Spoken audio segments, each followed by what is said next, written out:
Jelek banget sih jadi orang. Dih, caper banget sih. Sadar diri dong, ngaca sana. Mati aja sana. Sebagai korban atau pelaku bullying, pasti sudah tidak asing lagi dengan omongan tadi. Omongan tadi itu ya, ibarat bom waktu yang kapanpun bisa meledak. Dan pada masa sekolah sekarang, masih banyak tuh orang yang menganggap remeh atau menormalisasikan perilaku bullying tersebut. Mereka juga menganggap bahwa bullying itu hanya sebagai candaan semata, padahal tanpa mereka sadari, mereka telah melakukan bullying pada orang lain.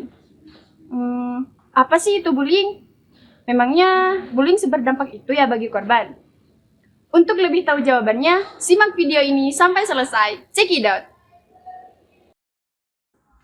Menurut Alexandra Gabriela Adeline, SPSI, MPSI, CHT, bullying adalah suatu tindakan di mana menakuti atau menyakiti orang lain.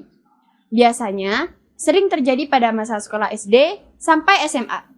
Bullying ini terjadi pada anak-anak yang lemah, berbeda, dan penyendiri. Yang dimaksud bullying itu apa cuman mengolok-ngolok dan memukul orang lain saja? Yuk, kenali jenis-jenis bullying. Jenis bullying itu sebenarnya ada 4. Apa aja sih? Yang pertama, physical bullying. Physical bullying adalah ketika seseorang memukul, menendang, mendorong, dan menghancurkan barang orang lain.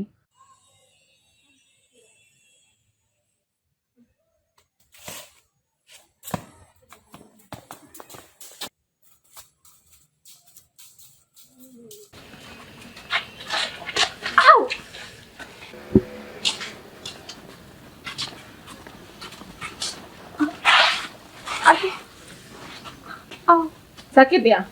Sorry, sengaja.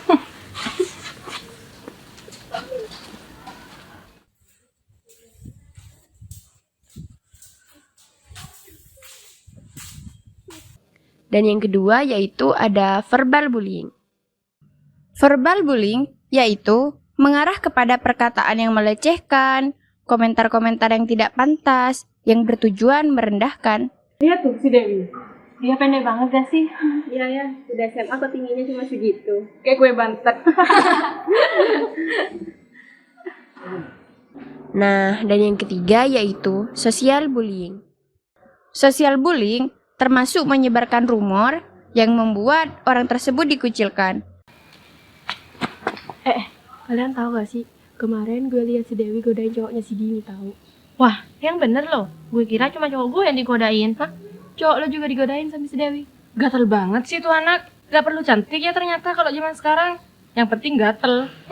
Mending kita kasih tahu anak yang lain yuk, biar mereka lebih waspada ke Dewi. Ya udah yuk, gue ikut. Dan yang terakhir ada cyberbullying. Cyberbullying biasanya terjadi lewat email, media sosial, hingga pesan-pesan singkat saat memposting foto atau video.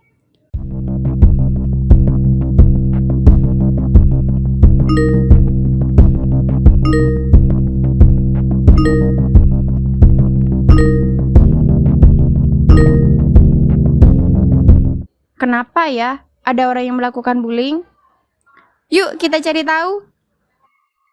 Dari perspektif psikologi, sosial, siapapun bisa menjadi pelaku atau korban bullying.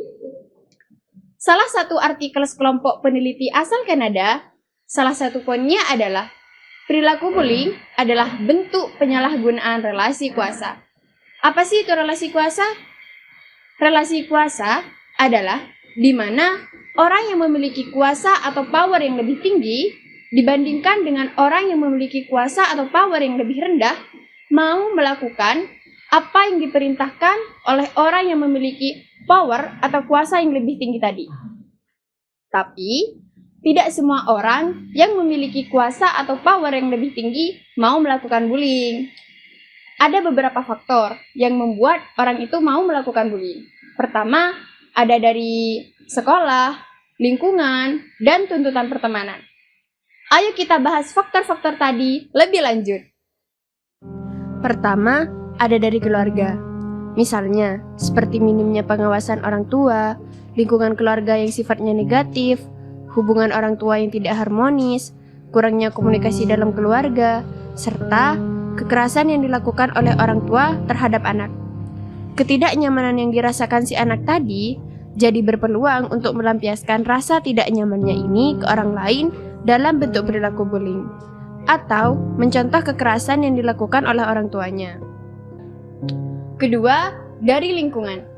Bisa dari lingkungan sekolah, komunitas, pekerjaan, dan lain sebagainya. Biasanya pada masalah pengawasan. Semakin minim pengawasan, berarti semakin besar pula kemungkinan terjadinya bullying.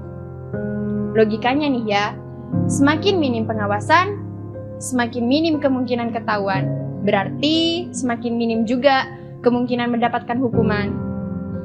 Lingkungan yang sering memberikan contoh perilaku bullying juga bisa meningkatkan kemungkinan perilaku bullying di wilayah tersebut. Dan yang ketiga, yaitu tuntutan peer atau tuntutan teman-teman. Seperti, kalian tidak ikut membuli, tetapi disebut juga dengan bystander, melihat tapi tidak bisa apa-apa. Karena yang melakukan bullying itu temanmu sendiri. Apa aja sih dampak yang biasanya terjadi pada korban-korban bullying? Penelitian di Pulau Jawa 2020, bullying berkemungkinan menyebabkan luka fisik dan juga psikis. Bullying ini bisa bersifat jangka panjang, seperti kesulitan berkomunikasi di masa depan, kurangnya kepercayaan diri, gangguan kecemasan, serta dia itu merasa hidupnya terbatas gitu. Karena takut dibully lagi, depresi, merasa tidak bernilai, serta tumbuh dengan mengisolasi diri.